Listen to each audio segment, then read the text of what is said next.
So you went to acting. You went back to learn how to act. I did. I did a year on X Factor in Australia, and then I decided was that fun? It was amazing, really good fun.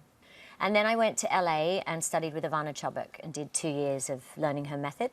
And what's that? What's special about her method? Well, you use experiences in your own life in your work. And so there's a book she wrote called The Power of the Actor. So you're up in class and she's giving you notes and you're literally dressing the set and everything and have to do a performance of a scene from a play or from a film. And she gives you notes while you do it. So I did that for 2 years. Oh, that's very intense. It was very intense. I learnt a lot. So that's what you did for 2 years. Then we also saw you on X Factor here, because, of course, you chose Matt Cardle. Yes. I was a guest and supporting with Danny. So... It's all right. She's brilliant. Isn't she amazing? Danny? Yeah. I love her to pieces. Yeah, I miss her on that. Although X Factor is going to be amazing, I think, this new series. Rita Ora, Nick Grimshaw. Spicy. I love it. It is going to be very spicy. Yeah. But also, there's something very special that you've done in this country. You've become a British citizen. Oh, yes, I have. I'm very proud. You weren't sure what I was talking about. No, I was like... Oh, no, what have I done? What have I done? Yeah, no, I did the whole ceremony and I had to study. It was really hard. I had to get a tutor because I didn't pass the first time. It's just really hard... Do you know what you failed on the first time?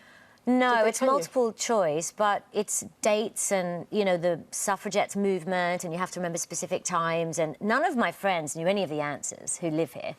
And I finally passed, and I was all excited, and I got all my friends down and for the ceremony, and I got really emotional. Really? I did. I wasn't expecting to, but, yeah, I guess it's been 20 years, so... 20 years here? Mm. So how about all your family back in Australia? Do they feel slightly, I don't know, miffed? Well, I have dual citizenship, so I haven't turned my back on Australia, but I go home about 3 times a year, and, yes, I miss my family, but... And they understand why you decided to become British citizen? They do. Yeah. You know what I'm so intrigued by? Though I've read a lot over the past couple of weeks that you've said about you don't care what people say anymore. Because everyone goes on about your beauty, and we've talked about this in the past before, and instead of apologising, you've just said, you know what, I don't care. Do you think that's something that comes with age? You just say, OK, that's it. Do you know, there's been some really funny headlines this week that I've been cracking up about. You never know when you do an interview. It's almost like the more open and honest you are, you can give yourself some interesting taglines or... So, yeah, there's been some funny ones this week. But I think my point is that there is a lot of focus on the way that you look at the start of my career, and is that the only reason you got... Do you think that's the only reason you got where you are? Have people said that? All the time, yeah. That's disgusting. So, yeah, they say that a lot. But not so much now, which I think is good. As you get older, you don't have to deal with that.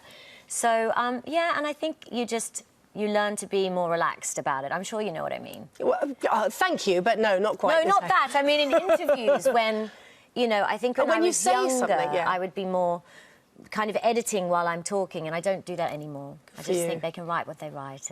But also, the other thing is the age thing, and they love to tag how old you are. That doesn't seem to matter to you either. Only when I turned 40. Like 39, they don't, but as soon as you turn 40, it starts. You know what? Embrace it and enjoy it. Oh, I love it. Good for you. I'm happy. So lovely to see you. Thank you so much. Not even when you wet yourself on telly? No. Why not? Why are you not embarrassed? Because it's so normal now. No, it's not. It is. No, it really isn't. It is. So, no, it really isn't. I would be embarrassed if people didn't like it, or people like... Well, can I say to you, a lot of people don't? I don't. Yeah, I really don't, love. Honestly, I have to be honest with you. Yeah, but I mean, I totally understand.